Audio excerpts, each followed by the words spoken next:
Donc on va démarrer cette journée et je tiens d'abord à vous remercier de votre présence. Je ne vous cache pas que ça fait chaud au cœur, c'est important pour nous. J'ai l'impression que c'est important pour le réseau de la com interne aussi. Moi j'ai grappillé quelques paroles à l'arrivée et je pense que la tonalité générale, c'est ça fait du bien de se retrouver aussi. Alors on se retrouve dans des conditions qui sont des conditions que vous connaissez.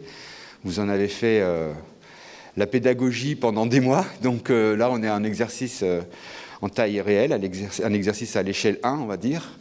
C'est vrai que les communicants internes, ils ont été obligés de faire de la pédagogie et ils sont toujours obligés de faire de la pédagogie, donc on se doit d'être exemplaires. Et ce n'est pas un événement comme un autre, c'est un événement de communicants internes qui parlent tous les jours du Covid et des mesures d'hygiène et des mesures barrières. Donc vous avez pu remarquer qu'on a un peu modifié le dispositif. On a essayé de faire que ce soit le plus dans les règles. Et là, je voudrais remercier la MAS qui a tout mis en œuvre pour organiser ce moment ensemble, tout en étant dans les clous. Remercier aussi l'équipe de Capcom qui a été extrêmement réactive et qui a organisé cette journée en étant très scrupuleux sur les séances de circulation. Donc je vous demanderai, et ça c'est un petit propos liminaire, hein, m'excuserez, d'être respectueux des séances de circulation, des consignes. Voilà. On garde tous le masque et on va avoir des temps de convivialité, mais qui sont des temps de convivialité modérés. Hein, c'est-à-dire qu'on a le droit de se parler, mais il ne faut pas non plus aller plus loin. On a des espaces suffisamment grands pour pouvoir circuler et travailler ensemble de façon à ce qu'on ait un bel événement sans dépasser les clous. Je pense que pour nous, en tout cas, c'est aussi un moment, c'est une expérimentation, je ne vous le cache pas. C'est un premier événement pour Capcom et ce premier événement va donner le là pour beaucoup d'autres événements. Donc, je tenais en ouverture d'abord à vous remercier. Vous remercier parce que en venant ici, bien déjà vous faites vivre le réseau et puis on va pouvoir ensemble parler de sujets qui sont d'actualité. Franchement, cette année, on a beaucoup de choses à se dire, donc il était important qu'on puisse se rencontrer. C'est vrai qu'on a tous eu, alors je ne sais pas, peut-être que certains d'entre vous ce n'est pas le cas, mais on a tous eu un parcours assez chaotique ces derniers temps. Et pour ce qui est de ces événements-là, l'événement rencontre de la com interne, vous avez suivi ça, vous avez été fidèles. Mais c'est pas simple parce que, je vous rappelle les dates, hein, je crois que c'est le 24 et le 25 mars, normalement, tout devait bien se passer. On était 170 inscrits.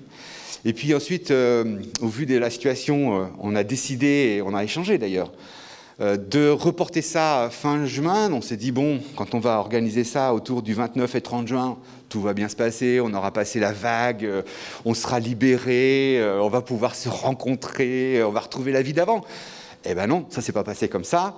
Et là, il a fallu voir les choses, faire un constat et prendre une décision qui était une décision difficile pour nous, hein, je vous le garantis. Cette décision, c'était celle d'annuler purement et simplement les 170 inscriptions et de vous proposer une alternative. Alors, on n'a pas inventé des choses, on a essayé de faire d'un côté quelque chose en visio, et cette visio a eu lieu le 30 juin. Et vous étiez nombreux, presque 130, à suivre cette visioconférence qui était une manière pour nous d'être quand même au rendez-vous, on va dire, mais pas un rendez-vous habituel. Nous étions dans nos studios, puisque les bureaux se sont transformés en studios. Et on a eu l'occasion, avec un certain nombre d'entre vous que je reconnais qui sont là, c'est l'occasion de faire des retours à chaud sur la situation du Covid et la com interne. Il y a eu aussi une tentative d'éclater en atelier et c'était pas simple pour nous parce que sur Zoom, faire des ateliers avec 60-70 personnes, c'est pas simple, mais ça s'est fait et ça a fonctionné et j'y reviendrai tout à l'heure. Et donc je voulais d'abord vous remercier pour cette présence. Vous remercier de la présence aussi aujourd'hui, puisqu'on a dit on fait une visio, mais quand même, à un moment donné, on aura l'occasion de se revoir. Et là, le pari est gagnant. Et on a pu se retrouver à Paris. Vous avez pour beaucoup pris le train, pris les transports en commun, et vous êtes venus très volontairement. Et ça, c'est une très bonne chose. Donc, cette volonté de se réinscrire, ça montre bien qu'il y a quand même besoin d'échanges. Alors, maintenant, c'est à nous d'être à la hauteur aussi. Et de vous proposer sur une seule journée, ce que d'habitude on fait sur 2 journées. Donc cette journée elle va être assez longue avec des ateliers, mais tout à l'heure ma collègue Nastasia Korishi viendra vous redonner un peu le détail et les règles du jeu. Mais ce parcours chaotique, ça a été aussi le parcours de la coopérative Capcom, parce que nous, on a changé. La dernière fois qu'on s'est vu pour les rencontres de la com interne, nous n'avions pas fait ce choix, ce changement. Et le 13 décembre 2019, Capcom est devenue une coopérative. On est à votre disposition pour en reparler, mais en gros, on n'a pas changé. Hein. On a toujours les mêmes objectifs, les mêmes valeurs, on est toujours sans but lucratif. Mais cette fois-ci, on a des statuts qui sont assez récents, assez modernes et qui correspondent bien à notre activité. Et on est très fiers d'ailleurs de vous le dire. Bon, ce n'est pas une actualité brûlante, et malheureusement, on aurait certainement pu en parler un peu plus, mais l'actualité a fait qu'il a fallu qu'on passe à autre chose très vite. Nous avons annulé des événements, nous avons annulé des formations, et ça c'était assez douloureux, parce que quand on met en place des choses, quand on a des gens qui répondent présents, quand on trouve des contenus, on a du mal à passer, on va dire, l'éponge sur le tableau, et de tout remettre à zéro. Il a pourtant fallu le faire. Nous avons annulé aussi d'autres rencontres, je pense aux rencontres de la presse et des médias territoriaux, et nous avons dû trouver des formats alternatifs. Et ces formats alternatifs passaient et passent toujours par la toile, et ce qu'on appelle d'un côté le e-learning et les formations en ligne. Nous-mêmes, nous étions pendant le confinement en télétravail, et nous avons également organisé des événements en ligne. Alors il y a celui que vous connaissez qui concerne la com interne, mais il y a eu aussi la remise des prix de la presse territoriale, et ça c'était le 2 juin. Donc ce parcours n'a pas été seulement celui de notre événement, ni seulement celui de Capcom, c'était celui de toute la communication publique, et bien sûr de toute la société. Alors la communication publique, elle a finalement vécu à des échelles différentes, et vous me permettrez cette petite digression, parce que là je vais parler d'une sphère plus large en fait, hein, qui touche tout, qui touche la participation citoyenne, qui touche le marketing territorial, qui touche aussi bien sûr la com interne. Donc cette communication publique a été largement bouleversée, mais elle a aussi largement été mise à profit. Et elle a dû changer ses usages, peut-être accélérer le mouvement, et ça c'est la journée d'aujourd'hui qui pourra nous permettre de le déterminer.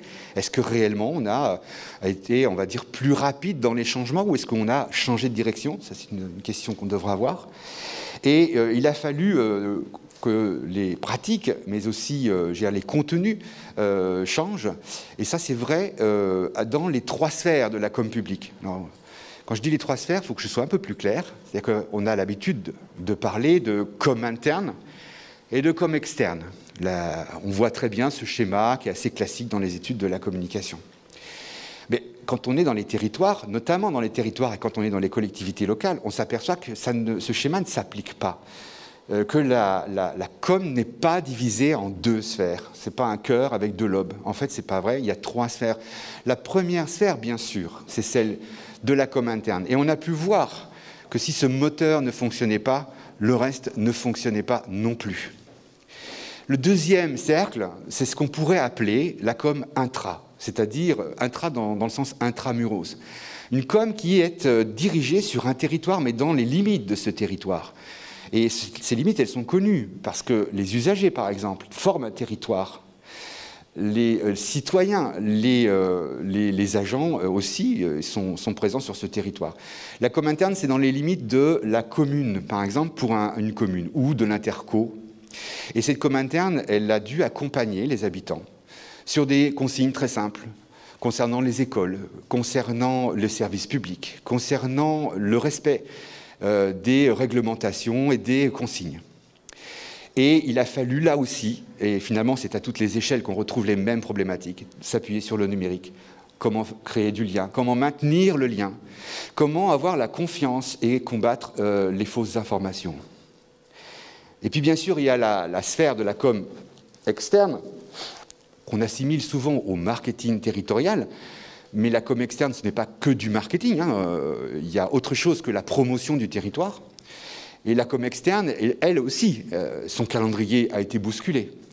Elle aussi, elle s'est retrouvée avec des problématiques totalement inattendues.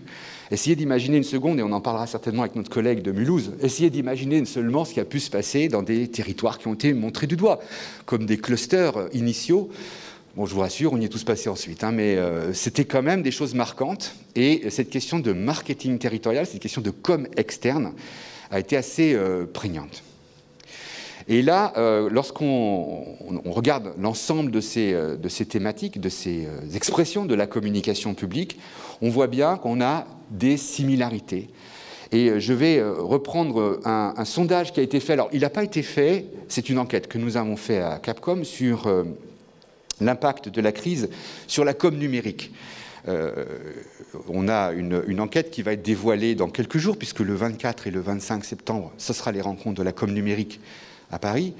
Et j'ai retiré un chiffre qui me paraît être assez parlant, c'est que lorsqu'on a fait cette enquête, on s'est aperçu que 40% des gens qui ont répondu avaient déclaré avoir développé de nouveaux outils numériques.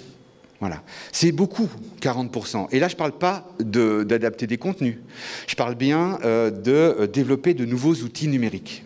Donc, il y a une sorte d'accélération du changement, de la transition ou une réorientation à ce niveau-là. Vous-même, lorsque vous avez répondu, et je vous remercie encore de ce travail, parce que lorsqu'on fait un événement, on a à Capcom toujours un vrai besoin de retour, on vous envoie des questionnaires et ça nous permet d'affiner le travail et de connaître votre avis. Vous-même, à la suite de la visio, la grande conférence du 30 juin, vous avez exprimé, pour un quart d'entre vous qui avez répondu, vous avez exprimé le besoin d'entamer une réflexion prospective sur le positionnement de la com interne post-crise. Et c'est donc à ce titre et dans cette perspective qu'on a essayé d'orienter ces rencontres, qui s'appellent La force du collectif. Bon, c'est un peu un titre qui a été prévu, pré-crise, anté-crise, mais finalement, c'est un titre qui correspond très très bien à ce qui peut se passer aujourd'hui dans notre environnement. La force du collectif, et je vais dire la force de la communication en direct aussi, est une chose qui nous interroge. Je voudrais terminer cette petite et cette courte introduction par des questions qui sont ressorties. Les questions qui sont ressorties lorsqu'on vous a demandé un peu vos retours sur le 30 juin. Il y en a trois pistes, j'allais dire. La première, c'est comment réinventer la com interne. Voilà, c'est quelque chose qui est ressorti. Comment réinventer la com interne, non pas qu'elle soit aujourd'hui en péril et qu'il faille qu'elle mute, mais c'est plutôt qu'on voit bien qu'on ne peut plus faire de la com de la même manière. Et sans doute même, il faut réaffirmer la place de la com interne auprès des élus, auprès des directions générales, et même auprès des agents, qui pour certains se sont retrouvés dans la difficulté de l'accès à l'information. Et ça, on a des collègues qui vont en parler tout à l'heure, parce que c'est vraiment un sujet. Mais aussi des agents qui se sont retrouvés peut-être quelquefois un peu éloignés de leur mission, éloignés des collectivités, des centres de décision. La deuxième question, c'est quelles actions pour créer du lien? Ça, c'est une vraie préoccupation, c'est-à-dire, quand on est à distance, certes, on peut envoyer des messages, on peut monter des pages Facebook, on peut faire des tas de choses. Est-ce que ce lien est suffisant? Est-ce que ce lien prend la place, remplace réellement? Est-ce qu'il n'y a pas besoin de recréer du lien pour permettre de maintenir le dialogue et le sentiment d'appartenance? Et enfin, la troisième question, comment mieux impliquer les encadrants? Ça, c'est un peu une nouveauté. La question du management, des managers, si on veut, la hiérarchie N+1, si vous voulez, c'est ces cadres intermédiaires qui sont si importants dans les collectivités locales, qui, j'allais dire, dans un processus normal, exerçaient leur métier de relais, sans que ce soit forcément très reconnu, et qui se sont retrouvés là, dans une situation d'abord de pivot.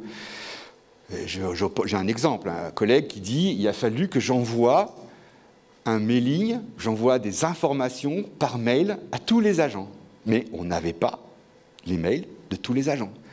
On n'avait pas les adresses physiques, oui, mais les mails, non. Et donc, qui a pu trouver ces adresses mail?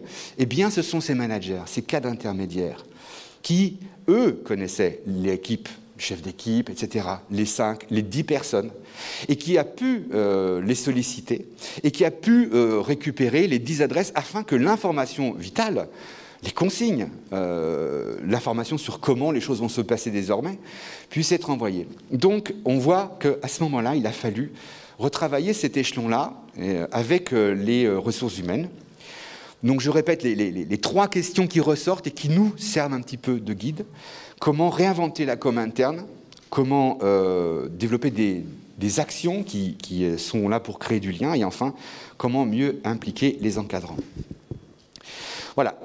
Nous, cette introduction va nous permettre de glisser directement vers le sujet suivant, puisque, vous avez vu, on parle de notre, finalement, on voit toujours les choses à l'autre porte. Donc à Capcom, on a vécu des choses. On a parlé de la com publique, et notamment de la répétition des formes, quelle que soit l'échelle. Et maintenant, il faut qu'on parle de com interne, on est quand même là pour ça.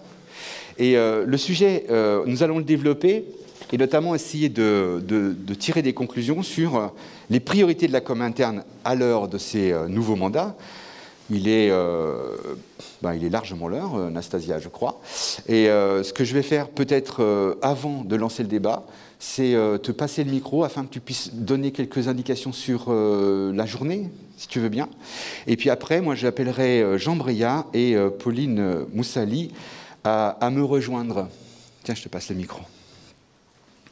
Ah oui, j'avais à mon masque, hein, tout va bien.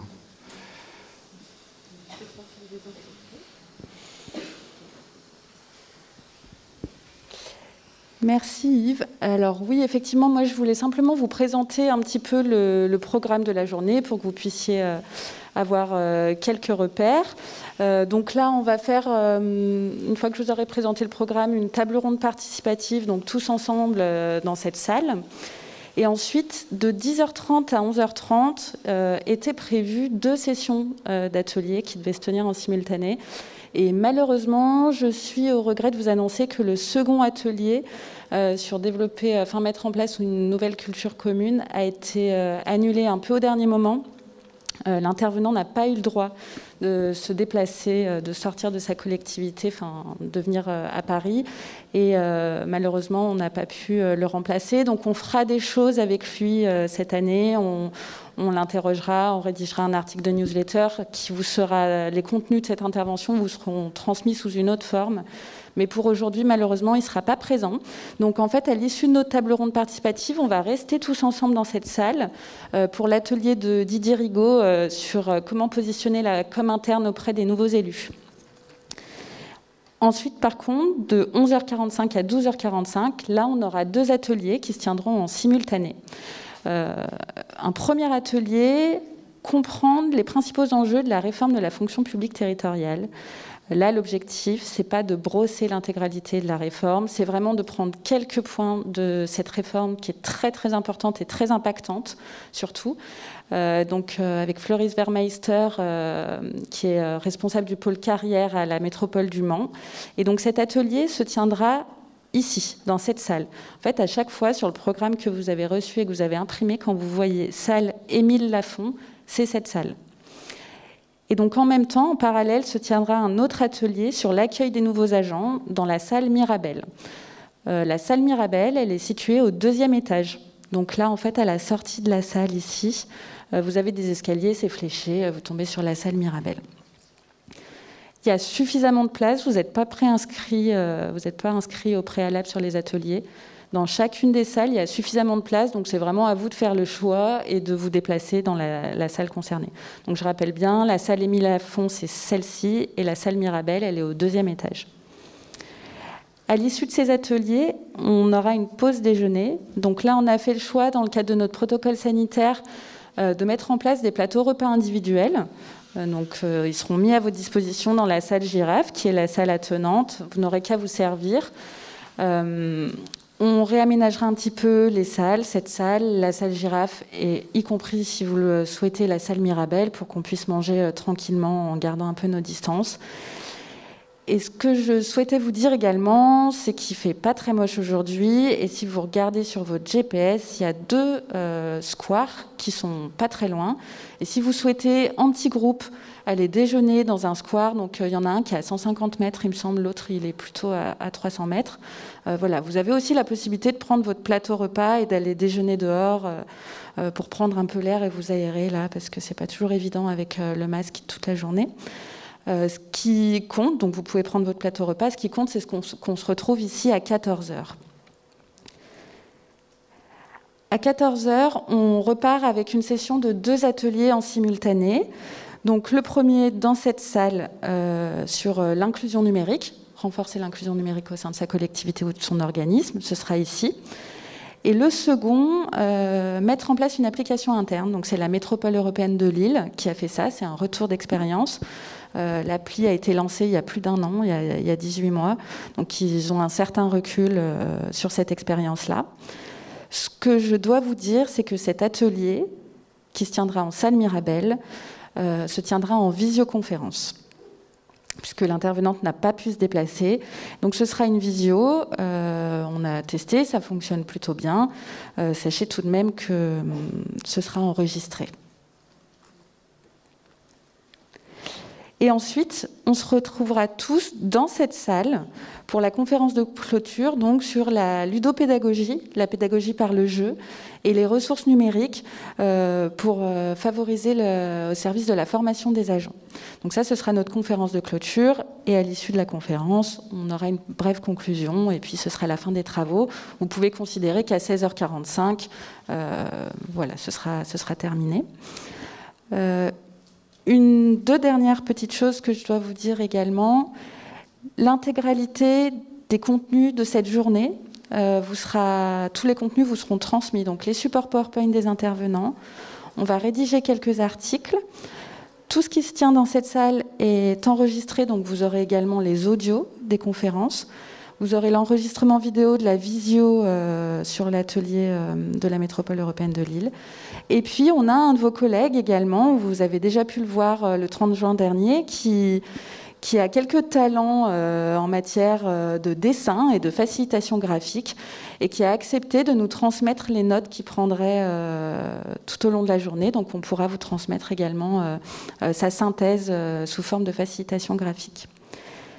Voilà, toute dernière chose, vous allez recevoir ce soir ou demain, ce sera peut-être plutôt demain, mais en tout cas au plus tard demain, un email vous demandant de démarger de manière électronique, de faire votre signature électronique. Cet email, c'est envoyé par un logiciel, donc regardez si ça ne tombe pas dans vos spams. C'est vraiment important que vous puissiez le signer dans la semaine, si possible. Voilà, merci beaucoup. Je te laisse la parole.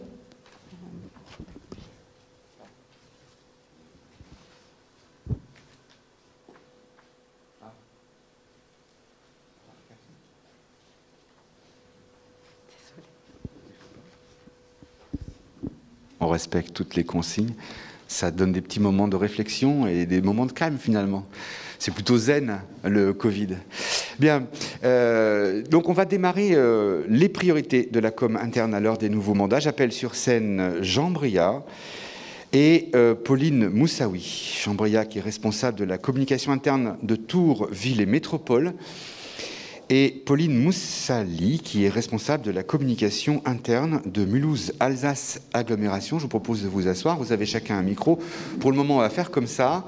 Et tout à l'heure, lorsqu'on sera amené à avoir des questions, des échanges avec la salle, c'est important pour nous qu'on puisse discuter ce matin. Je crois que vous avez plein de choses à dire. On a envie de les entendre. Et à ce moment-là, on va avoir 2 micros ici, un micro en salle, etc. Donc il est venu le temps pour nous de parler de ce que la com interne a dû affronter et les conséquences de cette crise. Avec, j'allais dire, et là je vais lancer le débat et vos interventions, le caractère structurant de la com interne qui est apparu de façon extrêmement brillante, parce qu'elle était vitale, elle était là, très présente, vous avez répondu présent, et il a fallu faire le relais. Donc ce caractère structurant est un point très important. Deuxième point, le fait que le travail à distance se soit imposé, évidemment, j'enfonce les portes ouvertes, mais il faut le dire, c'est imposé, c'est une nouvelle posture managériale, sans doute quelque chose qui va interroger la manière de manager et de communiquer en interne demain. Et troisièmement, le rôle de la com interne qui donc s'en est retrouvé renforcé, c'est un peu une synthèse des 2 premiers points, une com interne renforcée, repositionnée selon certains. Mais là, je mettrai 3 petits points parce qu'on peut aussi avoir une autre lecture. Et je pense notamment à Didier Rigaud qui a dit ça lors de notre journée du 30 juin. Ok, la profession s'est aussi retrouvée souvent éloignée, n'est-ce pas Christine? Il y a un moment donné, éloignée tout simplement physiquement, pas toujours, mais quelquefois, éloignée des centres de décision. Est-ce que finalement, il n'y a pas nécessité aujourd'hui de réaffirmer la place de la com interne comme une fonction stratégique, de pouvoir à un moment donné transformer alors ça c'est un point que vous allez dire, donc je vais vous le dire, la reconnaissance dont a fait preuve la com interne, elle est effective, elle est certaine, pourtant il va falloir aujourd'hui transformer cette reconnaissance en une véritable légitimation. Et puis ça tombe bien parce que c'est un nouveau mandat, en tout cas pour les collègues qui travaillent dans les collectivités locales, il y a aujourd'hui de nouvelles équipes, des nouvelles équipes, pour certaines renouvelées, pour d'autres qui sont dans la poursuite des mandats précédents, mais avec toujours une vraie envie de renouveler parce que cette image du monde d'après est là, permanente et partout. Alors, ce que je propose, Pauline Moussalis, c'est que vous puissiez prenez votre micro et vous inquiétez pas, ce sera le vôtre pendant un grand moment. Voilà. Ce que je vous propose, c'est d'entamer ce moment d'échange en nous parlant de votre expérience. Est-ce que j'ai abusé tout à l'heure en disant que Mulhouse Agglomération était quand même à la tête, à la pointe dans l'innovation et l'avant-garde? Oui, on peut dire ça. Bonjour à toutes et à tous. On a été plongé, malgré nous, hein, pour une fois qu'on parlait de Mulhouse. Normalement, c'était sur les incivilités, donc là, ça changeait un peu de thématique. Mais c'est sûr que c'était... En fait, si, on s'est tout de suite fait la réflexion entre collègues, l'image de Mulhouse va en pâtir, mais en fait, on était tellement dans la gestion de la crise qu'on s'est dit, on gérera ça après. Maintenant, faut s'organiser pour sauver un maximum de personnes. Donc, on était un peu tête baissée dans la crise. En fait, tout le monde l'a vécu, mais on l'a juste vécu à quelques semaines d'avance. Au niveau de la communication interne, en effet, moi, j'étais à distance parce que bloquée avec 3 enfants. Donc, j'ai aussi appris comme tout le monde sur le tas, à mettre en place des choses à distance. Après, je dois dire, 1 ou 2 semaines de sidération totale où, en fait, rien ne se passait. Enfin, on était plus dans l'acceptation et les urgences plus vitales. Mais l'administration a vite mis en place une cellule de crise à laquelle j'ai participé, donc au début et puis après à distance. Après, oui, l'expérience de Mulhouse rejoint celle de tout le monde. Hein. Sauf que là, on est en train de faire un travail de retour d'expérience en interne. Je pense que la plupart le font aussi. C'est un retour d'expérience d'un côté sur le travail à distance, parce qu'ils ne veulent pas appeler ça télétravail, donc on a appelé ça télétravail à distance. Un retour d'expérience sur la façon dont la crise a été gérée en interne, sur les procédures, sur mettre à jour le plan de continuité d'activité, pour adapter si jamais ça devait recommencer. Et pour l'instant, il n'y a pas encore trop malgré mes appels du pied, de retour d'expérience plus humaine. Sur le vécu des agents. Donc ça, c'est en train d'émerger dans certaines directions, en fait, mais pas de manière globale. Donc moi, ce que je suis en train de faire, c'est un hors-série de notre magazine interne en faisant le tour de tous les témoignages que je peux avoir sur ce qu'on a vécu et ce qu'on en fait et ce qu'on en retient. C'est un peu difficile de trouver de la prospective pour l'instant. Soit on n'a pas encore le recul nécessaire, soit les décisions ne sont pas prises sur la manière dont on veut capitaliser un peu ce qu'on a vécu. Donc il y a des idées ça et là. Pour l'instant, c'est pas très structuré, mais parce qu'on est encore un peu dedans. Hein, Après l'été, il y a la gestion de la reprise de l'école, du travail. Il y a encore pas mal de questionnements et d'angoisses à gérer aussi. Voilà. Sur comment on a géré, mais je pense que c'est pas particulier à Mulhouse. On a une capacité de résilience qui fait que finalement... la résilience, c'est aussi un risque d'oublier et de repartir comme avant.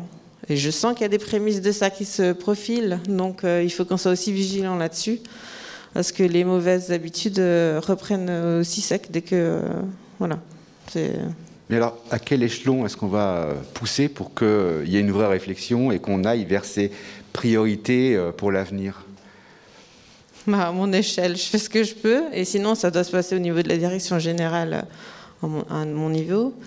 Ce qui est pas facile tout le temps, parce qu'ils ont aussi d'autres priorités. On a l'impression d'arriver comme un cheveu sur la soupe avec nos questions de remobilisation, de motivation, de rassembler les équipes, alors qu'eux sont dans un objectif de faire tourner la machine, gérer les nouveaux élus. Enfin, nous, on a une problématique de démutualisation qui se profile, donc voilà, j'ai peur que ça passe à la trappe. Donc, en fait, je suis le petit caillou dans leurs chaussures en ce moment. Alors justement, moi j'entends ça et je me dis, il y a cette envie de tirer des conclusions et de faire appel à votre expertise pour parler des priorités. Il va falloir quand même que vous me parliez de ce que vous envisagez en termes de priorités. Mais on a le sentiment que finalement on n'est toujours pas sorti de la phase 1, même si on peut toujours dire vague, ensuite déconfinement, etc. Mais en fait, on est toujours en train de gérer dans les collectivités, j'allais dire, les contingences sanitaires et hygiéniques. Je ne sais pas s'il faut dire hygiénique, enfin tout ce qui concerne l'éloignement, les mesures barrières, etc. On est encore pris, j'allais dire, dans l'action.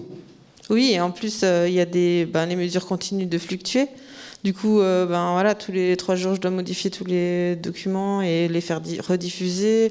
Masque, pas masque, 4 mètres carrés, en quinconce, en diagonale. Voilà, il y a tout un travail sur ça. Et en fait, finalement, on continue à vivre, on s'adapte. Ça, Donc, pour moi, ça, c'est devenu intégré à la routine. Mais il faut passer au-delà de ça, parce que sinon on va rester focalisé sur ça. Et voilà, il faut faire redémarrer aussi les projets, les actions, l'envie, parce que sinon on va se bloquer aussi dans un discours de crise. Ouais, donc on est sur le bateau, on est en train de s'occuper en fait des réglages, ça bouge, ça souffle dans tous les sens, mais il ne faut pas perdre le cap. Alors justement le cap pour vous, parlez-moi-en un petit peu. Qu'est-ce que vous imagineriez là, si vous aviez la possibilité de parler à votre DG en toute liberté et qu'on sent que c'est pas le caillou dans la chaussure, qu'est-ce que vous leur diriez ? Déjà, vous l'avez évoqué avant, le fait que moi j'ai bien vu qu'au niveau de la com interne, c'est devenu quelque chose de réel pour les agents, ils connaissaient, pour la direction, les directeurs, un peu les élus, c'est devenu réel dans la crise. Donc maintenant que j'ai la reconnaissance, les gens savent ce que je fais, comprennent à quoi ça sert, et trouvent ça... Enfin, il n'y a personne qui m'a dit ça sert à rien. Maintenant, moi, ce que je demande, c'est plus de moyens financiers, humains, matériels, parce qu'on a travaillé avec des bouts de ficelle pendant le confinement, on a réussi à faire des choses sympas, mais on aurait pu faire tellement mieux avec peu de choses finalement. Un peu financier, mais beaucoup humain. Moi, je suis toute seule et je ne suis pas sur un temps complet. On a 3000 agents. Au bout d'un moment, je ne peux pas... donc, j'ai l'accord de principe, mais comment transformer pour que vraiment... Alors, il y a toujours des choses qui passent avant et il y a toujours les contraintes budgétaires. Et voilà, donc moi, c'est ma priorité, en tout cas, c'est de légitimer sur le long terme la fonction comme interne. Que ça me dépasse moi, hein, mais que dans une collectivité, une double collectivité ville-agglo, qu'il y ait plusieurs personnes comme interne me paraît nécessaire. Et d'autant plus, j'embraye sur ma deuxième priorité, qu'il faut adapter nos supports. Il faut innover en termes de manière de faire, parce qu'on l'a très bien vu, maintenant on va avoir des contraintes sanitaires sur le long terme, je pense, au moins moyen terme. Donc il faut innover. Pour innover, il faut avoir du temps pour réfléchir, mettre en place, avoir plus de moyens. Donc pour moi, l'innovation, c'est de nouvelles méthodes pour créer du lien, pour maintenir le lien, la cohésion, valoriser. C'est pas que numérique forcément, parce qu'on va l'aborder aujourd'hui. Ça m'intéresse beaucoup, parce que moi, j'ai vu qu'il y avait 450 agents qui étaient complètement déconnectés, pas d'internet, pas de mail, pas moyen de les contacter autrement. On a des agents vraiment qui sont... Enfin, on est aussi une population assez pauvre à Mulhouse, donc on a bien vu le fossé qui était creusé là pendant la crise. Et à mon avis, le numérique, donc c'est bien, il faut le développer, et j'espère pouvoir le faire en interne, mais On a bien vu que ça suffit pas, en fait. Le télétravail, c'est bien, la distance et les outils, les Zoom, les visios, tout ce qu'on veut, c'est super. On peut lancer des web TV, tout ce qu'on veut, mais en fait, on remplacera jamais la rencontre. Et comme on se rencontre avec les contraintes, voilà, j'ai déjà expérimenté quelque chose, j'ai fait des ateliers en plein air, des déjeuners en plein air, ça fonctionne, on avait les masques, mais on était en plein air, donc on respirait mieux, on a super bien travaillé. Voilà, c'est des choses comme ça auxquelles il faut penser pour moi, développer ça. Et la troisième priorité, comme ça, après je laisse la parole à mon collègue. Moi, j'ai vu que chaque agent, quel que soit son niveau, son métier, avait quelque chose à apporter. On l'a bien vu pendant le confinement, il y en a qui se sont découverts des compétences, il y a des managers qui ont redécouvert leurs équipes en se disant lui, je n'aurais jamais cru qu'il aurait fait ça à distance, il a pris des initiatives. Et en fait, chaque personne a de la valeur et a quelque chose à dire et à apporter à la collectivité. Et je pense qu'on est plein de petites pépites comme ça disséminées. On leur donne rarement la parole. Justement, on parlait des encadrants, ça s'arrête aux encadrants parfois. Et on a du mal à faire en sorte que ça puisse émerger. Donc pour moi, une des priorités, ça va être de mettre en place aussi des outils pour donner la parole, vraiment. Pas, pour l'instant, je fais des reportages, je vais les prendre en photo, je vais les mettre dans le magazine. Mais après, ça s'arrête. Et donc voilà, qu'est-ce qu'on peut mettre ? Ça va au-delà de la com interne. Hein. Après, c'est de la stratégie vraiment de fond. Qu'est-ce qu'on fait pour permettre à chacun de s'exprimer, s'épanouir et d'instaurer un dialogue entre tout en haut, tout en bas. Pour l'instant, ça, chez moi, c'est un peu bloqué. Donc voilà, c'est une de mes priorités. Et dépasser, on va dire, les freins, qui sont des freins liés au matériel ou liés à la formation, à la communication dématérialisée. On voit bien qu'il y a des limites, mais là, on touche un des sujets, qui est un des sujets en fait, qui traverse l'ensemble des thématiques de communication. Merci pour votre intervention. Je pense qu'on aura l'occasion de revenir et de dialoguer avec vous. Pauline Moussali, on va donner la parole à Jean Breillat parce que j'aimerais savoir, Jean, si d'abord tu te reconnais, on se tutoie en fait, je suis désolé, j'aurais dû dire vous. Donc, merci. Jean, savoir si on se reconnaît, si vous vous reconnaissez dans... ces trois priorités qui ont été édictées ici et qu'on essaie de reprendre. Alors c'est du direct, hein, c'est sympa, ça fait une petite animation. Et en fait, le principe, c'est qu'à la fin, quand on se quitte et quand vous nous aurez dit vous aussi vos priorités, on ait une feuille de route. Ça serait super sympa. Alors Jean, qu'est-ce que tu en penses ? Vous en pensez ? Oui, on se reconnaît forcément. Moi, je suis simplement là pour dire aussi que on peut le regretter, mais la crise Covid, elle a servi de révélateur. Et elle a permis de souligner plein de choses qui sont à la fois de la capacité à constater et aussi à se projeter. C'est-à-dire qu'il a fallu pour certains qu'il y ait une crise pour qu'on se rende compte de l'importance de la com interne, voire même qu'elle devienne quelque chose d'indispensable et de palpable. On peut le déplorer. Elle a aussi montré qu'il fallait certainement la replacer et la réaffirmer dans son rôle. Tu l'as dit, ça a été souligné, et qu'elle soit sans doute davantage reconnue. Il a fallu en creux qu'on ait besoin de nous pour qu'on se rende compte que la com interne n'était pas superfétatoire et peut-être qu'elle avait besoin de davantage de moyens. Il a fallu qu'il y ait cette crise pour qu'on se rende compte que, oui, tous les agents méritaient d'être valorisés et qu'on devait sans doute aussi penser aux plus modestes qui avaient un rôle, je parle des services en présentiel, qui ont assuré un boulot d'habitude invisible qu'on a permis de rendre visible. Elle a permis, tu l'as souligné, d'être vigilant sur une fracture possible entre ceux qui sont à l'aise avec l'outil numérique et ceux qui ne le sont pas, ceux qui sont sur le terrain, ceux qui sont derrière un bureau, ceux qui sont en télétravail, ceux qui ne le sont pas, ceux qui sont cadres, ceux qui ne le sont pas, ceux qui sont connectés, ceux qui ne le sont pas. Donc c'est intéressant parce que finalement, cette crise, elle a interrogé notre métier, notre fonction, notre positionnement, et indépendamment de ce qui est souligné là, notre capacité d'adaptation et d'innover pour demain, moi ce que je retiens surtout, c'est que elle aura probablement permis pour certaines hiérarchies DG élus de rendre compte de notre besoin d'être sans doute mieux lotis en termes de moyens. Et quand j'entends ma collègue dire qu'elle est toute seule et pas à temps plein, ça me laisse pantois par rapport à sa tâche. Il ne s'agit pas de dire qu'on est au-dessus des autres et qu'on travaille plus que les autres. Attention, ce n'est pas l'affirmation d'un statut, c'est l'affirmation d'un rôle stratégique qui est sans doute sous-valorisé, sous-estimé, et j'en veux pour preuve les budgets respectifs entre com interne et com externe qui, en termes de proportion, peuvent faire rire ou pleurer. Donc, moi, ce que je retiens, c'est aussi le fait que la com interne, elle doit sans doute redonner un rôle pivot qui, indépendamment du fait d'être attaché ou pas à la com externe et ou à la DRH, qui pour moi est un faux débat, doit nourrir le dialogue permanent avec toutes les composantes d'une collectivité. Et j'irai même plus loin, elle doit être au cœur de ce qui est en anticipation, l'accompagnement de la transformation, du changement, de toute forme de crise, du climat à construire ou déconstruire en permanence, je parle du climat social, et qu'elle doit sans doute être en lien indirect, permanent avec RH, avec probablement la com externe, évidemment la DSI, voire même le cabinet, j'ose le dire. C'est-à-dire que je pense que la com interne, quand elle s'adresse à des agents avec des sujets un peu structurants, un peu stratégiques, elle doit pouvoir prendre, pour moi, la tâche du cabinet. Et ça ne me semble pas grossier.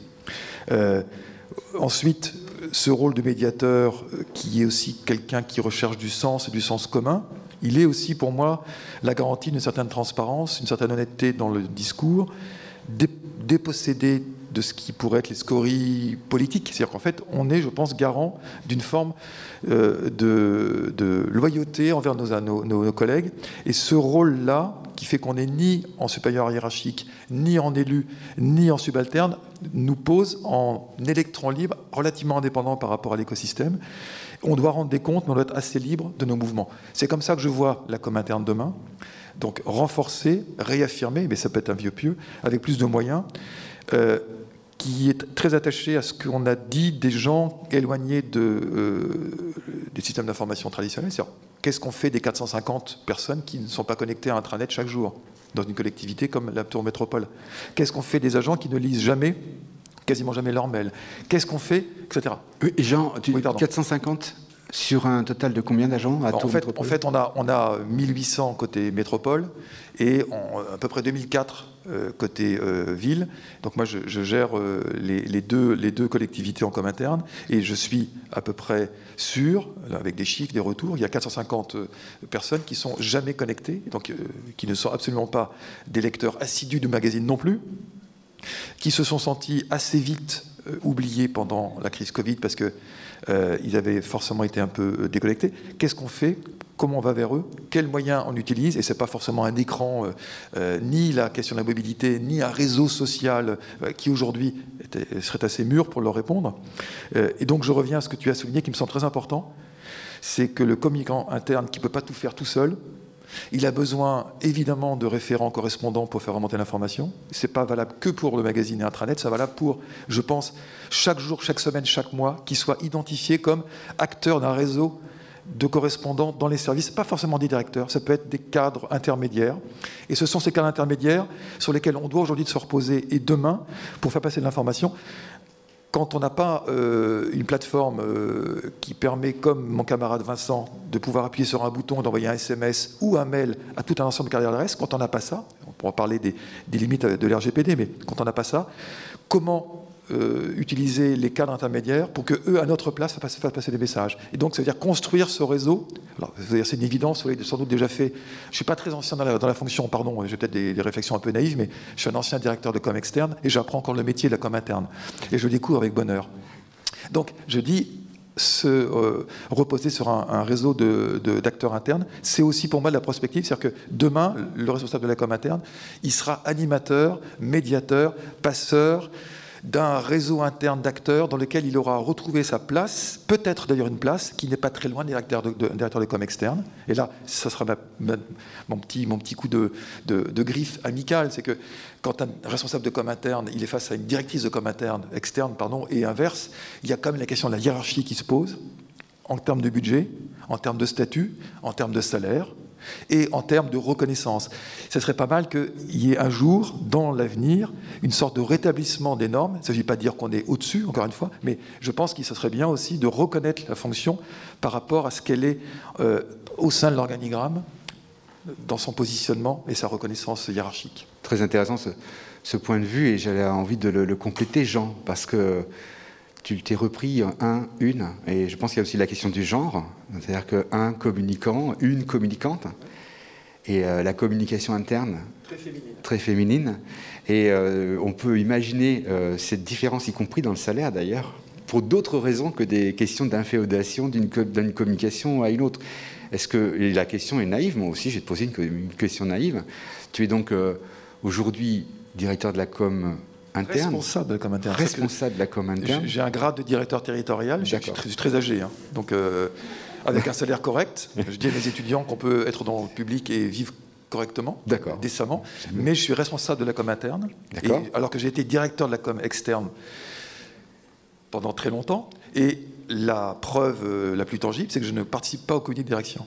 Et en face de toi, tu vas avoir un ou une interlocutrice pour la com externe. C'est directrice de la com externe. Donc en fait, il y a eu un changement dans ce sens-là. Ouais. Ce qui est plutôt un signe... Je vis très bien. Hein. Oui. J'aurais peut-être 20 ans de moins, ça toucherait mon ego. Aujourd'hui, ça me passe très très loin au-dessus de la tête. Je te rassure, si tu avais 20 ans de moins, aujourd'hui, ça ne te ferait rien du tout parce que c'est rentré dans les mœurs. J'ai des questions complémentaires et puis je pense qu'il serait très bien qu'on passe à un échange. Je compte vraiment sur vous. Les micros sont totalement stériles. Et la parole qui passe par les haut-parleurs ne porte pas le virus. Voilà. J'aimerais, pour clore cette intervention que tu as fait, que tu as parlé un peu pour moi, j'entends dans ce que tu dis, des vœux, des priorités pour le futur. J'aimerais que tu approfondisses un peu sur la question du mandat, parce qu'il me semble que c'est important pour nous qu'on se replace toujours dans cette question du renouvellement de perspectives dans le cadre d'un nouveau mandat. Est-ce que, et aujourd'hui, tu le sens, en plus tu as cette double expérience, est-ce que tu sens que c'est le moment de réexpliquer, est-ce qu'il y a de l'espoir pour qu'on ait de nouvelles pratiques avec de nouvelles équipes? Alors, dans mon cas particulier, ça tient pas mal quand même à la sensibilité et la culture des élus qui sont les nouveaux en place. Or, moi, j'ai des gens qui viennent d'un côté de l'université et qui sont très attachés à l'éducation populaire, à l'échange, au dialogue, au partage. Je parle d'une équipe écolo. Hein. Côté métro, culture extrêmement privatiste, un cadre supérieur d'une grande boîte tourangelle que je ne citerai pas, qui est déjà complètement pénétré parce que son entreprise lui a convaincu de l'intérêt de la chose, qui lui a pénétré de la com interne, et donc qui considère que c'est évidemment, naturellement, une dimension qu'il faut soutenir. Mais ça pourrait être aussi le contraire, et on pourrait aussi avoir un cas de directeur général des services, relativement peu enclin à la communication interne. Je veux dire par là qu'on est quand même un peu tributaire, enfin, c'est mon sentiment, de la capacité, la culture de nos responsables hiérarchiques. Moi, j'ai un DRH qui me fout croyamment la paix, qui me fait totalement confiance, il me donne le cap sur les grands sujets, mais après, je suis en roue libre. Par contre, je rends des comptes directement aux DG et aux élus. Si les élus sont eux-mêmes pas convaincus de la com interne, ou si on n'a pas la moyen de le faire, et qu'on n'a pas la capacité à faire augmenter notre budget, pour parler des choses un peu concrètes, ça va être difficile de faire reconnaître la fonction, parce qu'on va faire du bricolage, des photos, on va travailler LinkedIn, on va faire un échange de vidéos sympa pour que voilà, mais ça restera quand même une forme de bricolage par rapport à l'enjeu.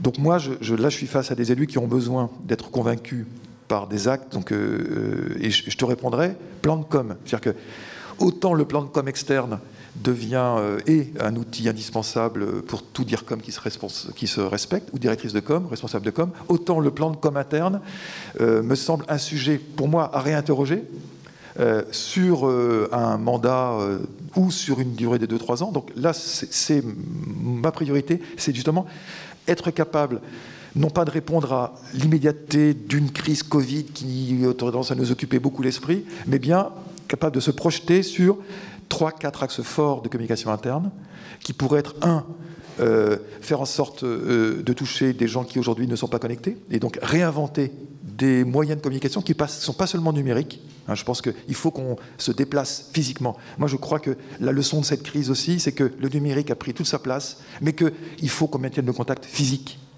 Moi, je me suis baladé dans à peu près tous les services de la métropole et j'ai pris en photo les gens pour leur dire ce que vous faites, c'est formidable. Et j'en ai fait un livret mémoire. Ça montre que les gens, ils ont besoin aussi de nous voir physiquement. Donc, je pense que dans le futur, on aura aussi à interroger notre obligation de maintenir le contact, et un contact aussi physique. On parlait d'occasion, de création de liens, de moments de convivialité, de lieux de convivialité, de lieux et d'occasion de convivialité. C'est vrai qu'il y a plein de choses a priori anecdotiques à inventer ou réinventer pour que tous les mois, ou en tout cas régulièrement, il y ait un contact maintenu. Et c'est des ateliers, c'est le déjeuner, c'est, comme tu citais, le pique-nique organisé ou simplement facilité. C'est évidemment des accueils nouveaux recrutés, c'est des sessions de découverte de musées ou d'expositions, c'est faire en sorte qu'il y ait une visite de chantier qui soit en primeur proposée aux agents, c'est faire en sorte qu'ils aient des occasions de se rencontrer sans nous.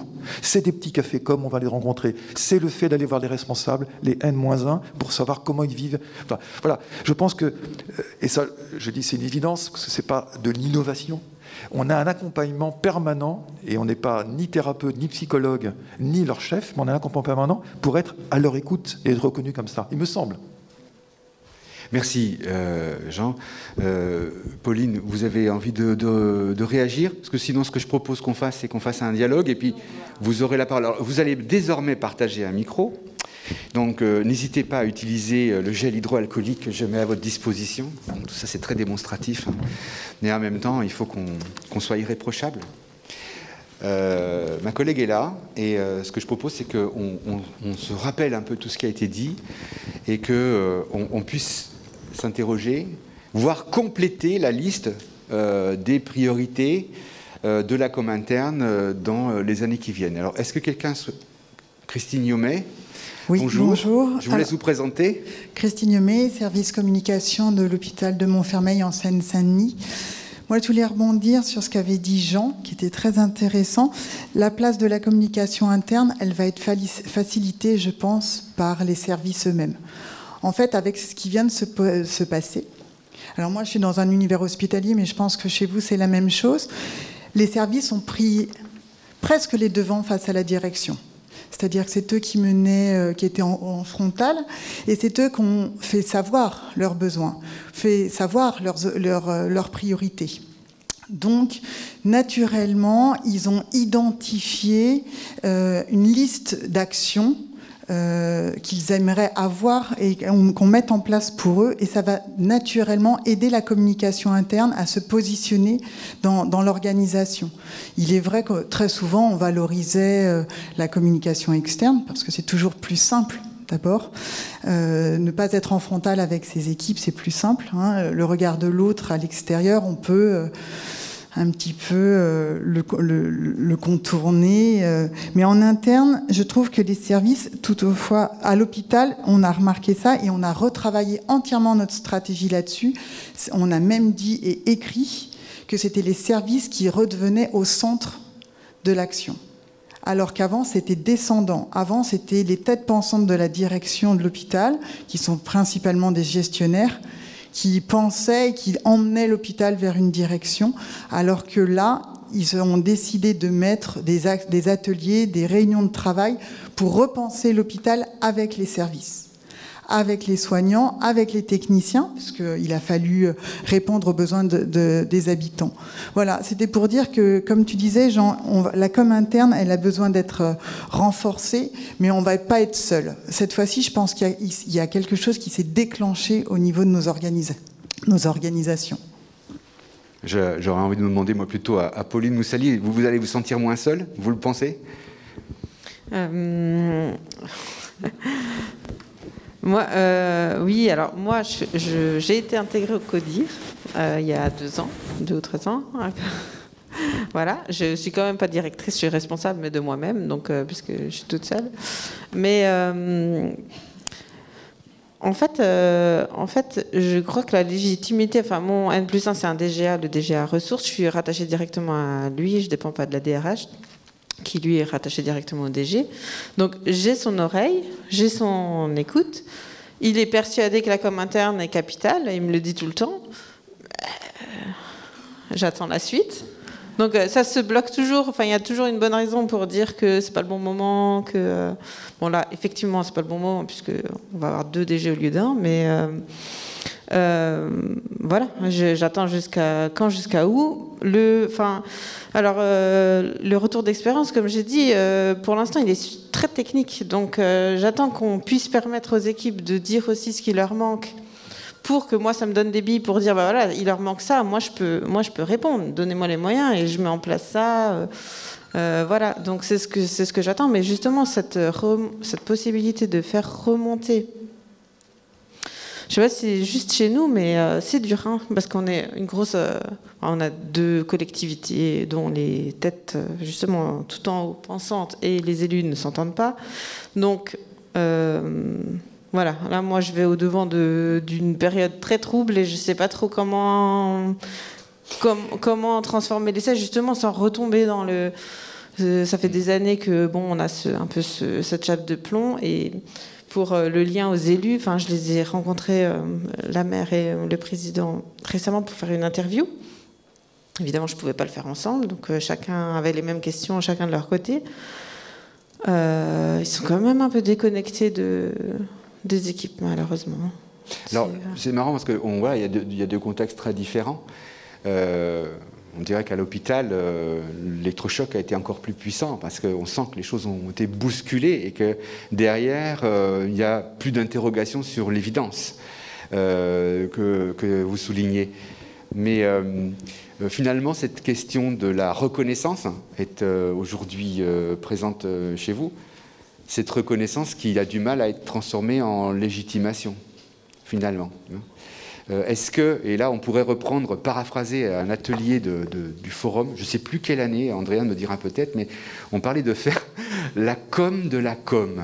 Je me souviens, c'était intéressant, faire la com de la com. Est-ce qu'on ne pourrait pas se dire, mais là il est temps de faire la com de la com interne, parce que c'est un peu ce qu'on entend quand on vous entend parler. Et j'allais dire qu'on peut imaginer que dans d'autres espaces, il n'y a plus nécessité de la faire, en tout cas sous cette forme-là. Est-ce que ça amène d'autres réactions? Est-ce que vous avez des... Oui, allez-y. Bonjour, je m'appelle Cécile Ferret, je suis chargée de mission transition écologique à la communauté d'agglomération du bassin de Bourg-en-Bresse. J'accompagne ma collègue Marianne, qui est en charge de la communication. Il y a des prises de parole qui aujourd'hui me font beaucoup écho. Vous parlez de la capacité à mobiliser en interne vos collègues, d'avoir des personnes ressources. Nous, on fait partie d'un territoire à énergie positive, un label TEPOS, où beaucoup de territoires sont labellisés comme ça en France. Et on a un réseau qui est très bien développé. Aujourd'hui, on est accompagné, tous les chargés de mission TEPOS, à être formés à l'accompagnement au changement, à des nouvelles méthodes de dynamique de groupe, de réunion participative. Et aujourd'hui, à la collectivité, grâce à finalement ce réseau-là, on a 23 chargés de mission qui ont été formés à la dynamique de groupe pour justement arrêter ces réunions descendantes et être plus dans la participation, la collaboration. Et ce principe de résilience-là, il s'applique aussi effectivement au travers de la transition écologique, mais de façon beaucoup plus globale sur le sujet du Covid, comme tout un tas d'autres sujets. Et je pense que si vous avez des chargés de mission qui sont réceptifs à ces sujets-là, ils peuvent être aussi de très bons relais pour vous au sein de la collectivité pour communiquer. Là, vous avez parlé d'un type d'animation que vous allez mettre en place, juste pour vérifier, ou c'est des choses qui existent déjà? C'est quelque chose qui fonctionne chez nous depuis 2018. Ah oui. Et en fait, on a créé un pool d'animateurs qui sont à la disposition des services pour créer des réunions de façon participative. Alors, je ne vous cache pas que ça se met en place doucement. En plus, avec le Covid, c'est un petit peu retombé. Mais je suis référente de ce pôle d'animateurs. Donc, c'est un bien grand mot. Hein. C'est simplement le principe, c'est de coordonner un petit peu les choses. Et on a commencé par faire des séminaires en interne, notamment... Pour les former, eux? Alors, eux ont été formés par un intervenant extérieur. Et par exemple, une des premières réalisations qu'on a fait à l'échelle en interne, c'était l'assemblée du personnel. Nous, on est environ 600 agents. On en avait 450 qui étaient présents. Et on a fait 20 ateliers participatifs en concertation, on a fait émerger des idées. Bon, c'était à mon avantage puisque le sujet c'était la transition écologique. Mais après on peut développer plein d'autres sujets, on n'est pas limité à cette thématique. Dernière précision, ces référents, ils ont été un peu choisis, ils se sont présentés de façon volontaire. Je pense un peu aux ACMO à une époque, il y avait les ACMO, on allait demander aux gens d'être les référents sur ces questions-là. Est-ce que c'est de cette façon-là que ça s'est passé ou est-ce que c'est un choix qui s'est fait de façon beaucoup plus hiérarchique ? Alors il y a eu 2 vagues de formation, une première en 2017 où là on est clairement allé les chercher. C'était les chargés de mission qui étaient en charge de l'élaboration de notre projet de territoire. Donc 15 schémas thématiques différents, donc chargés de mission de toutes les thématiques de l'agglomération. Ça a plus ou moins bien marché, puisque en fait quand on fait une formation, il faut être avant tout volontaire. Donc là on n'en a qu'une partie qui ont vraiment intégrer le processus. Et par contre, la deuxième vague, ça avait fait écho en fait en interne. Et là, c'était que des personnes qui étaient motivées et interpellées. On sent qu'il n'y a pas la même énergie. Jean Bria, ça fait écho à ce que tu disais tout à l'heure, parce que là, on retrouve à la fois la notion de présentiel et puis aussi, j'allais dire, l'intermédiaire. Alors, c'est peut-être pas des managers, là, pour le coup, mais enfin, c'est des personnes qui font des relais. Bah justement, en écoutant ma collègue, là, intéressant comme témoignage, je me dis peut-être qu'il faut sortir de l'idée justement un peu en silo, avec une vision un peu hiérarchique et forcément un peu dépassée de est-ce qu'on doit être une grande direction. Donc là, je reviens presque sur ce que je dis sur l'idée d'une reconnaissance par le statut ou l'importance.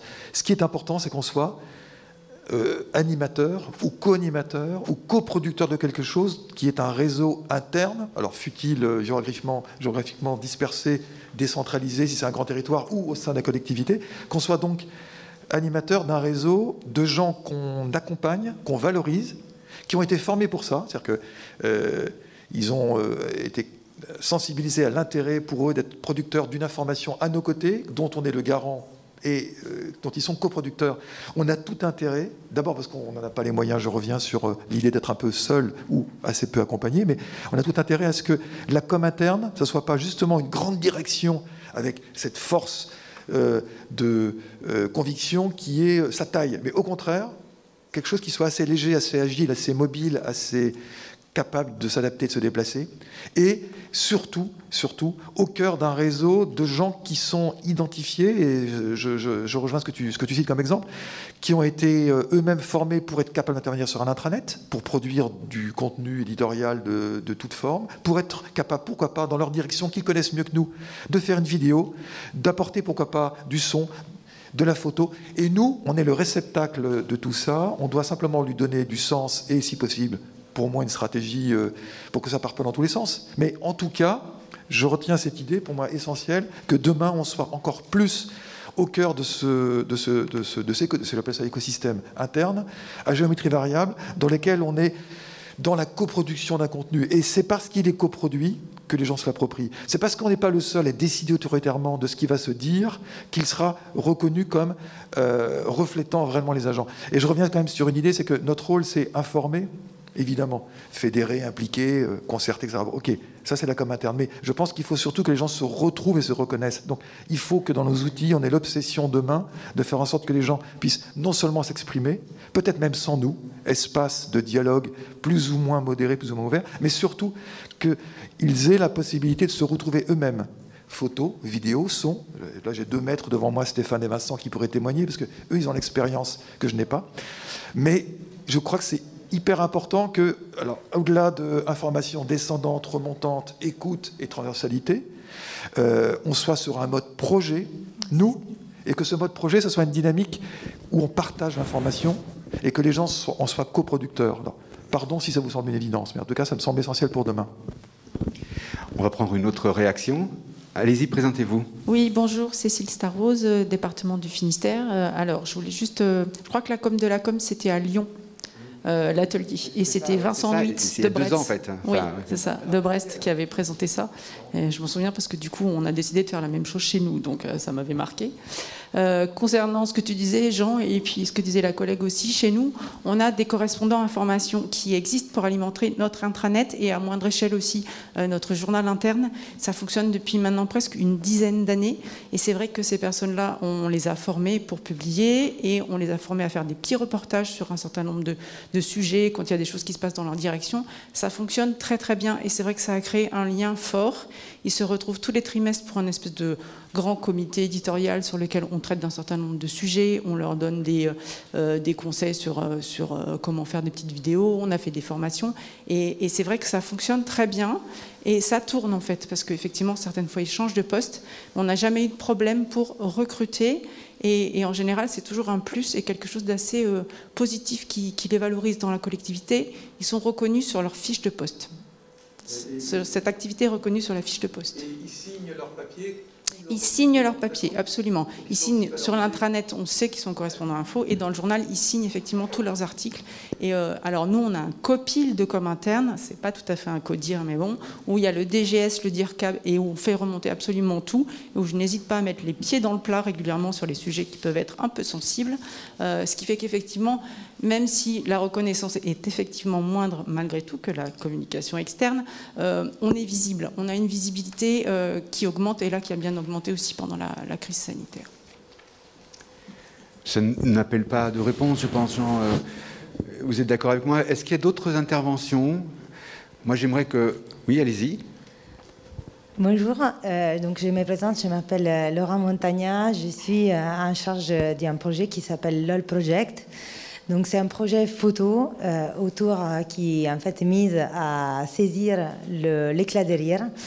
Et donc on existe depuis 10 ans et voilà, depuis 10 ans on a déjà pris 20 000 personnes en photo, dont 6 000 dans les établissements hospitaliers. Donc voilà, je prends la parole parce que vous parlez des liens, vous parlez d'humain, vous parlez de la force du collectif et l'importance aujourd'hui voilà, de recréer des liens entre les personnes. Et je pense que parfois, des projets simples qui peuvent être vraiment l'exemple de comment on peut se rapprocher, donc faire tomber un peu les liens, les distances de cette hiérarchie qui s'est créée. Et en fait, avec ce projet, c'est ça qu'on arrive à mettre en place. On l'a fait avec Christine cet été dans un hôpital, dans un service de Covid.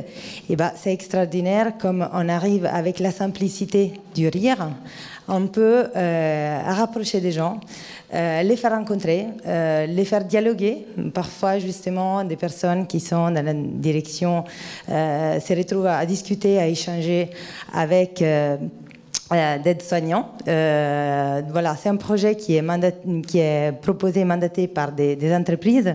Donc là aussi, la force du privé peut se rapprocher aussi avec le monde du public et apporter un vrai aide. Donc, il y a des convergences, on va dire, de mode de fonctionnement. Mais alors, ce que vous dites là, LOL, c'est du rire en fait, c'est le rire, le lien, il s'exprime à travers le rire, le sourire, mais vous le captez, j'ai pas compris, en photo en fait? Exactement, tout à fait. En fait, c'est une séance photo, hein, comme vous avez pu parler tout à l'heure.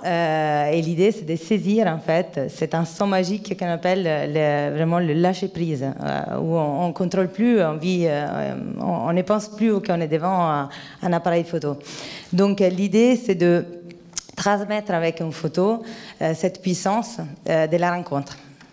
En gros, voilà, le mantra du projet, c'est de dire, voilà, le rire est le plus court distance de deux personnes, et c'est exactement ça. Donc, vous parliez du bricolage du projet, de ne pas faire utiliser ces projets comme juste du bricolage pour faire de la communication. Justement, je pense qu'il y a énormément de projets qui peuvent donner la force, donner la parole aux agents.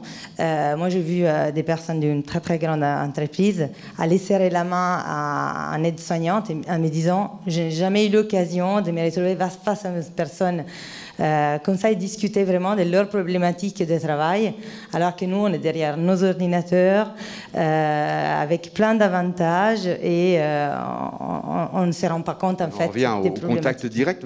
C'est très intéressant. On a envie de voir les photos. Comment est-ce qu'on peut faire? Il y a un site internet? Oui, il y a un magnifique reportage qui a été fait au CHU de Montfermeil. Sur YouTube. Allez, il faut Oui. prendre le micro, s'il vous plaît. Alors, le site, c'est lolproject.com, Oui, tout très bien, simplement. ok. Après, sur les sites, donc, il y a YouTube. Donnez-moi l'adresse, oui, pour le site Voilà, hospitalier. il suffit de taper YouTube GHT GPNE. C'est GHT, c'est Groupement Hospitalier de Territoire. GHT GPNE. Et en fait, vous allez avoir la vidéo. On l'écrit là, GPME. Voilà, il faut séparer. Il faut juste séparer GHT plus loin GPNE, YouTube. Et en fait, vous allez voir, le projet s'appelle Souriez, vous êtes démasqués. D'accord. Et voilà, et le projet, c'était ça. Très intéressant. Ben, il va être temps, si vous êtes d'accord, Pauline et Jean, de clore. On va arrêter, parce qu'on a un gros programme. Tout ce qu'on a dit tout à l'heure, on va être obligé maintenant de le détailler. Ce que je vais proposer à Anastasia, c'est qu'avant de se quitter, on puisse en fait repasser en revue, moi j'aimerais bien, repasser en revue les différentes slides qui ont été construites pour pouvoir se remémorer et se dire, bon voilà, est-ce qu'on a oublié quelque chose, hein, en tout cas. Pendant qu'on prépare les slides, moi je voudrais aussi vous dire qu'on va avoir du coup 5-10 minutes pour aller avoir un moment de convivialité. Alors je ne sais pas si on va prendre des photos de rire ou de sourire. En tout cas, moi je ne vous conseille pas d'enlever les masques. Hein. Donc vous savez qu'en plissant les yeux, ça veut dire qu'on rigole. Hein. Donc ça marche très bien. Et on va avoir ce petit moment de convivialité. On va pouvoir échanger, peut-être continuer finalement le débat. Et ensuite, il y a les ateliers. Je voudrais remercier, une seconde Jean, je voudrais remercier la MNT qui est notre partenaire.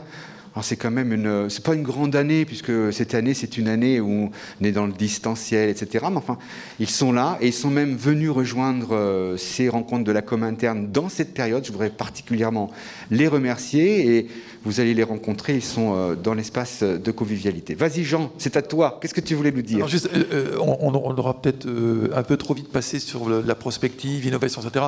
On n'a pas parlé probablement de l'avènement du digital et du collaboratif à des fins intelligentes, etc.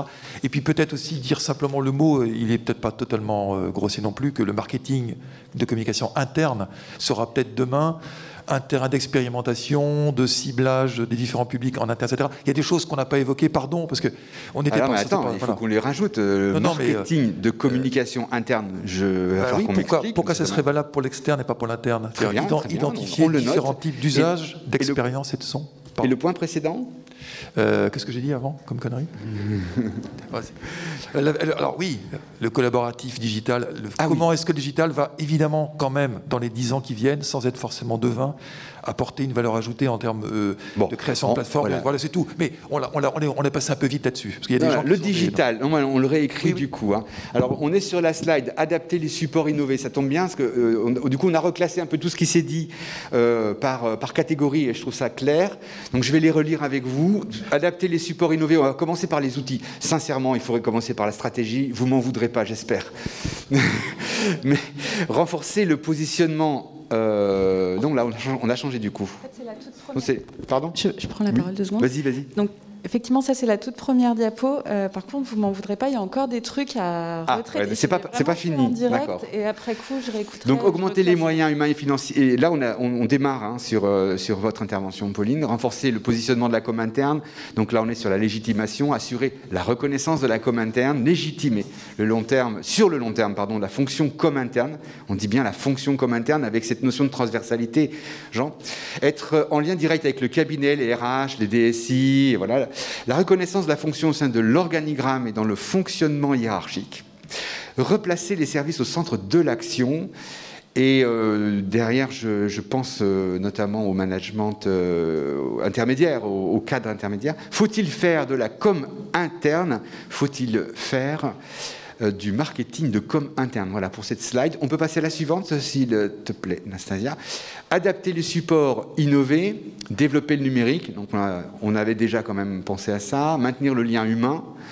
Construire un réseau avec les autres agents et managers ou cadres intermédiaires. Voilà, c'est ici qu'on l'a installé. Au-delà de l'information, faire se retrouver les gens et les faire co-construire. Donc là, j'entends bien ce qui s'est passé du côté de Bourg-en-Bresse, un territoire que j'aime beaucoup.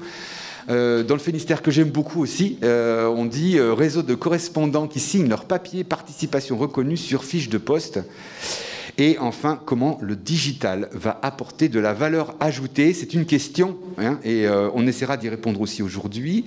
Je vois encore une slide de Nastasia, donner la parole aux agents. Instaurer un dialogue, j'allais dire peut-être même renouveler le dialogue, hein, parce qu'il y a certains endroits, certains territoires où il existe. Retrouver le rôle pivot, le rôle de médiateur, accompagner la construction du dialogue. J'imagine que ça, c'est le rôle de médiateur de la com interne. Casser les silos, être donc celui qui va en fait être le média, le médium. Former à la dynamique de groupe pour accompagner le changement, animer un réseau, lui donner du sens. Et puis, on a fait ce petit point, c'était pour vous, pour pouvoir retrouver sur la toile. Est-ce que c'est la dernière slide, Nastasia, ou est-ce qu'il y en a encore une autre? Le nouveau mandat, c'est vrai que c'était une perspective qu'on avait déjà mis dans ce programme, en disant qu'on n'est pas n'importe quand, et que, de toute façon, Covid ou pas Covid, il y avait un nouveau mandat. La com interne est tributaire de la volonté, de la reconnaissance des élus qui sont à convaincre. Donc, il y a un discours à avoir. Réinterroger le plan de com interne, donc avec là je dirais une sorte de migration d'un état d'esprit qui est plus généralement celui de la com externe, et en com interne penser plan de com, j'allais dire avec la synchronisation et le plan de mandat, j'imagine c'est ce qu'on voulait entendre.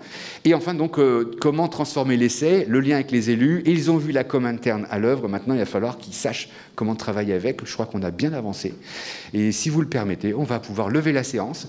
Je vous propose de vous rafraîchir, de prendre un petit café s'il le faut. À tout à l'heure, merci encore de votre attention.